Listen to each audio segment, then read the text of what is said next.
पहली तस्वीर देखिए जरा, ये पुलिस थाने के अंदर की तस्वीर है, सलाखों में नहीं डाला गया है, वो टहलती हुई नजर आती है। दूसरी तस्वीर हम आपको दिखा रहे हैं, घटना के तुरंत बाद की तस्वीर है। दोनों के चेहरे पर कोई शिकन नहीं है।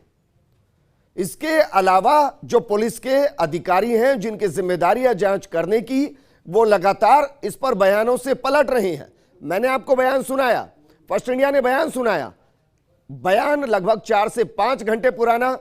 मौके पर जो पुलिस के अधिकारी मौजूद थे वो कह रहे हैं एफआईआर हो चुकी है। अभी 20 मिनट पहले सत्यनारायण ने एक पुलिस अधिकारी से बातचीत की, वो कह रहे हैं कि अभी तक एफआईआर नहीं हुई, परिवार का इंतजार किया जा रहा है। तीसरी तरफ डीसीपी हैं, वो कह रहे हैं कि हम जांच अनुसंधान कर रहे हैं। 5 घंटे हो चुके हैं सैंपल लिए, अभी तक ये जांच नहीं आई कि इसने अल्कोहल लिया था नेहा सोनी ने या नहीं। ये तो तय है कि रफ्तार के नशे में वो चूर थी। अब तस्वीरें ये भी बता रही हैं कि रसूख के नशे में भी चूर हैं, क्योंकि घटना हमने दिखाई आपको। फर्स्ट इंडिया इस पूरी घटना पर कौन कौन से सवाल खड़े कर रहा है, जरा एक एक करके समझिए। आरोपी युवती को कैसे निजी गाड़ी से ले जाया गया, पुलिस क्यों इस मामले को गंभीरता से नहीं ले रही, ये गंभीर सवाल है वाकई में। पुलिस एक एक करके कानून को तोड़ रही है। आरोपी युवती को निजी गाड़ी में कैसे लेकर गए परिजन, ये अपने आप में गंभीर सवाल है। कोई महिला कांस्टेबल उनके साथ नहीं है, 2 पुलिस के जवान उनके साथ जरूर, लेकिन महिला कांस्टेबल क्यों नहीं, क्यों निजी गाड़ी, क्यों पुलिस की गाड़ी नहीं? क्या पुलिस की गाड़ी का पेट्रोल खत्म हो चुका है? क्या पुलिस थाना इतना अफोर्ड नहीं कर सकता कि इतने संगीन मामले के अंदर वो अपनी गाड़ी के जरिए आरोपी को वहां तक लेकर जाए? ये गंभीर सवाल है।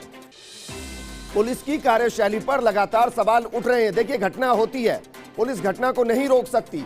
पुलिस का काम है घटना होने के बाद कम से कम न्याय के लिए निष्पक्ष हो जाए, सवाल खड़े ना हो, खाकी पर इकबाल रहे, अपराधियों में डर रहे। लेकिन ये सब कुछ यहां दिखाई नहीं दे रहा है। एक एक करके घटनाएं कुछ इस तरीके की हो रही हैं, मानो पीड़ित परिवार जिसने अपनी एक इकलौते चिराग को हमेशा के लिए खो दिया है, वो पाली से अजमेर पहुंचते हुए जयपुर पहुंच रहा है। लेकिन यहां आकर उसके सामने क्या होगा?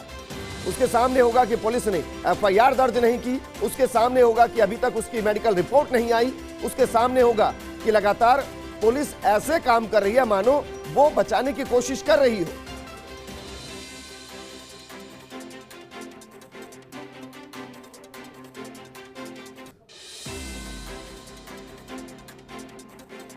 और अभी हमने डीसीपी ट्रैफिक से बात की है, वो दरअसल फोन पर सीधा बयान नहीं दे रहे हैं, लेकिन उन्होंने बताया कि वो मौके पर जा रहे हैं, वो जानकारी जुटा रहे हैं। मेरा सवाल ये है कि जयपुर के अंदर इतनी बड़ी घटना होती है, रूह कपा देने वाली घटना होती है, क्या किसी को कोई जानकारी नहीं है? क्या वाकई में शुक्रवार के दिन सब संडे मना रहे हैं? एक एक करके सवाल खड़े हो रहे हैं। पूरा मीडिया इन तस्वीरों को दिखा रहा है, फर्स्ट इंडिया सुबह से इन तस्वीरों को दिखा रहा है, सवाल खड़े कर रहा है। सवालों को जरा समझिए, संगीनता समझिए। देखिए, दुर्घटनाएं होती हैं रास्ते पर, गलती किसी की भी हो सकती है, लेकिन आप कम से कम नियमों की पालना तो करेंगे। और ये हम गाड़ी दिखा रहे हैं आपको, एक्सक्लूसिव तस्वीर हम आपको दिखा रहे हैं। ये जरा देखिए, 5161 RJ14 UG, ये प्राइवेट नंबर कार है। इसके अंदर नेहा सोनी को बैठा कर ले जाया गया है। नेहा सोनी के साथ उसके परिजन हैं, पुलिस है। देखिए, परिजन हो सकते हैं, लेकिन महिला कांस्टेबल कहां है? पुलिस की गाड़ी कहां है? अगर इतना बड़ा हादसा हुआ है तो पुलिस की जीप के अंदर नेहा सोनी को क्यों नहीं ले जाया जा रहा? क्यों अभी तक मामला दर्ज नहीं किया गया? क्या परिवार का इंतजार किया जा रहा है? अगर परिवार अजमेर से जयपुर आता है, सबोटाइज करने की कोशिश की जाती है। मैं ये सवाल इसलिए खड़ा कर रहा हूं, फर्स्ट इंडिया सवाल इसलिए खड़ा कर रहा है क्योंकि अभी तक पुलिस गंभीर नजर नहीं आ रही है। ऐसे में एक गरीब परिवार जिसके घर का इकलौता चिराग हमेशा के लिए बुझ गया है, अगर उसको सबोटाइज किया गया, उसको लालच दिया गया, उसने एफआईआर दर्ज करने से मना कर दी, तो क्या पुलिस इस पूरे मामले को रफा दफा कर देगी? ये गंभीर सवाल है जो खड़े हो रहे हैं। आरोपी युवती को निजी गाड़ी में परिजन लेकर जा रहे हैं। आप सोचिए जरा, इस हादसे की संगीनता और गंभीरता को समझिए। देखिए, दुर्घटनाएं होती हैं, हम बार बार कह रहे हैं दुर्घटनाएं होती हैं। राजस्थान में हर दिन 25 से 30 दुर्घटनाएं अलग अलग इलाकों के अंदर होती हैं। ये दुर्घटना इसलिए रोंगटे खड़े करती है और सवाल खड़े करती है क्योंकि रफ्तार का अंदाजा अभी तक नहीं लगाया जा पा रहा है। कई विशेषज्ञों से हमने बात करने की कोशिश की कि वो एक बार इसका अंदाजा लगाकर हमें बताएं कि अगर कोई एक शख्स किसी गाड़ी से टकराता है और वो 150 फुट दूर जाकर गिरता है, रफ्तार क्या रही होगी। सबने यही कहा कि अंदाजा नहीं लगाया जा सकता, लेकिन यह सच है कि रफ्तार इतनी ज्यादा रही है जिसमें कंट्रोल नहीं किया जा सकता। और एक और बड़ी खबर मैं आपको बता रहा हूं इस वक्त, फर्स्ट इंडिया एक और बड़ी खबर बता रहा है। RJ 14 UG 6151 जिस गाड़ी के अंदर आरोपी नेहा सोनी को ले जाया गया है, वो भी सोनी हॉस्पिटल प्राइवेट लिमिटेड के नाम से रजिस्टर्ड है। अब जरा सोचिए, एक तरफ वो ऑडी कार है जो सोनी हॉस्पिटल प्राइवेट लिमिटेड के नाम से रजिस्टर्ड है, जिसके जरिए हत्या की गई है। मैं इसको हत्या ही कहूंगा, इतनी लापरवाही की गई है, रफ्तार इतनी ज्यादा कि जिंदगी उसको लीलनी थी। और अब हम दूसरी तस्वीर आपको समझा रहे हैं। जिस गाड़ी के अंदर नेहा सोनी को ले जाया गया है, वो गाड़ी भी सोनी हॉस्पिटल प्राइवेट लिमिटेड के नाम है। आप जरा सोचिए, ये क्या चल रहा है। क्या पुलिस इस पूरे मामले के अंदर लापरवाही बरत रही है?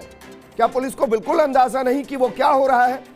आप सोचिए, एक सोनी हॉस्पिटल प्राइवेट लिमिटेड की गाड़ी से हत्या कर दी जाती है और दूसरी गाड़ी के जरिए कानून की हत्या की जा रही है।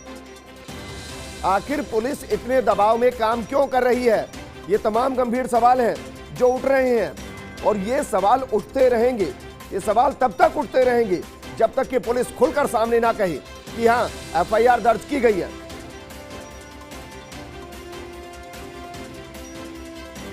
तो इस वक्त की बड़ी खबर हम आपको बता रहे हैं और बड़ी खबर यही कि सोनी हॉस्पिटल प्राइवेट लिमिटेड के नाम से रजिस्टर्ड एक ऑडी कार एक मासूम की जिंदगी को लील लेती है, एक मासूम की हत्या कर देती है।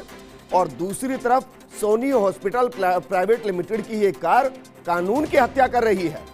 इस गाड़ी के जरिए नेहा सोनी को कहा जा रहा है कि मौका मुआयने के लिए ले जाया गया है।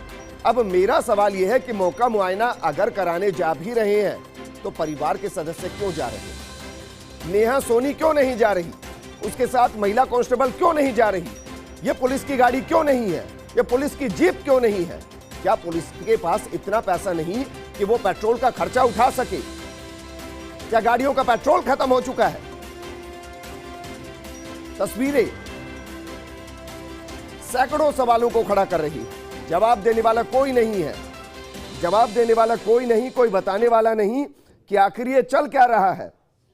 और ये जरा देखिए, जिस गाड़ी का नंबर मैं आपको बता रहा हूं और ये जो प्राइवेट व्हीकल है RJ 14 UG 51, माफ कीजिएगा 6151, 1 जनवरी 2020 को ये रजिस्टर हुई है। 1 साल पुरानी भी ये कार नहीं है जिसे कानून की हत्या की जा रही है। और ये डीजल कार है और ये भी सोनी हॉस्पिटल प्राइवेट लिमिटेड के नाम से रजिस्टर है, यानी कि जब ऑनर नेम सामने आता है तो वो सोनी हॉस्पिटल प्राइवेट लिमिटेड सामने आ रहा है।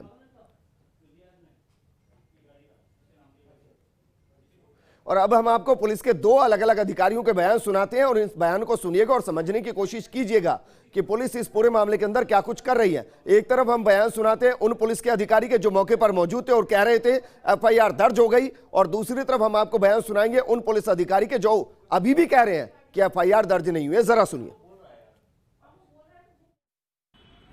एक कार जो कि हमने पुलिस कस्टडी में ले ली है, वो एलिवेटेड रोड पे टूवर्ड्स यहाँ जा रही थी सोडाला साइड में, और एक पैदल यात्री था जिसका बारे में मालूम हुआ कि वो कोई स्टूडेंट है जो एग्ज़ाम देने आया था। तो कार अनकंट्रोल होकर के उससे एक्सीडेंट हुई जिससे उसकी डेथ हो गई है। FIR दर्ज कर लिए, इन्वेस्टिगेशन कर रहे हैं, फर्दर फैक्ट्स क्या आते हैं वो आपको बताएं। अभी परिजनों का इंतजार किया जा रहा है, वो अजमेर के पास आ गए, अभी आने के बाद FIR दर्ज करेंगे। जो आरोपी है नेहा सोनी, उसको साथ में ले लिया आपने? अभी FIR हुई नहीं, उसके बाद FIR होने के बाद अग्रिम कार्रवाई करेंगे।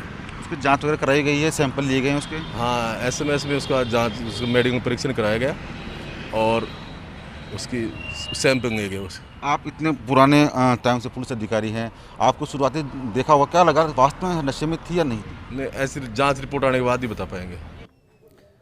तो सुना आपने, दो बयान हमने आपको सुनाए और दोनों बयान में एक में कह रहे हैं साहब की एफआईआर दर्ज हो गई और दूसरे में साहब दूसरे कह रहे हैं कि एफआईआर दर्ज नहीं हुई है, परिवार का इंतजार किया जा रहा है। परिवार जब आएगा अपनी शिकायत देगा उसके बाद वो एफआईआर दर्ज करेंगे। आप सोचिए एक परिवार, माता पिता अपने बेटे को किस हाल में देखेंगे। आप सोचिए जरा, उनके घर का इकलौता चिराग है जो हमेशा के लिए बुझ चुका है, वो सदमे में होंगे। उनको ये समझ नहीं आ रही होगी उनकी जिंदगी हमेशा के लिए उजड़ चुकी है, खत्म हो चुकी है। ऐसे में पुलिस उस परिवार को संबल पहुंचाने की जगह ये कह रही है कि वो परिवार आएगा तब वो शिकायत करेगा और शिकायत के आधार पर एफआईआर दर्ज होगी। अब मेरा सवाल यह, गरीब परिवार पाली से चलकर जयपुर आ रहा है, उसकी पुलिस क्या सुनेगी जब पुलिस खुद जयपुर में रहते हुए कानूनों को तोड़ रही है, जब पुलिस खुद अपनी गाड़ी के जरिए मौका मुआयना करा नहीं रही, वो उसी कंपनी की गाड़ी का इस्तेमाल कर रही है आरोपी को, जिसके ऊपर यह आरोप है कि वो गाड़ी चला रही थी, नेहा सोनी, जिस गाड़ी की टक्कर से एक मासूम की जिंदगी हमेशा के लिए खत्म हो चुकी है, वो उसी कंपनी की गाड़ी में बैठकर जाते हैं